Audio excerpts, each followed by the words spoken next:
Today we're going to learn about synchronous versus asynchronous code. So the key difference in synchronous and asynchronous code is how they execute. So for synchronous code, the code executes one line at a time, and it goes from the top of the file and executes all the way to the bottom. And it's always in this exact same order. Each line will finish before the next can execute. So in VS Code, we can show this by declaring two variables. So we'll make x equals 10 and y equals 5. And if we log them, naturally what you would expect is the first line to run. And then once the first line runs, the second line should also follow right after. So as you can see, it goes 10 and then 5 in that order. Notice how it prints the following code in this particular order because it's expected to run sequentially, and that's a key trait of synchronous coding.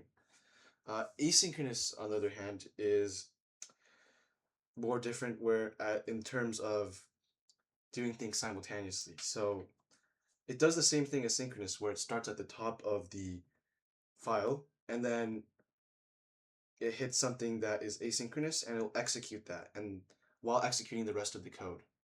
So this can essentially execute at different times and different orders. So a good example of this is the set timeout function. So set timeout, we can set this with an arrow function. So we'll also console.log, let's say artigam wishes you happiness, right? And basically, well, now naturally, many beginners would assume the output to be in the following order, which is, I should probably do a start as well.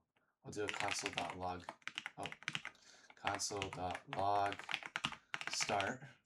So naturally, most beginners would just think the order would be start, and then artigam wishes you well, or what artigam wishes you happiness, and then x, and then y. So it'd be start, that, 5, 10, and 5. But the actual output of the code is going to be something quite different. So I'll just show you.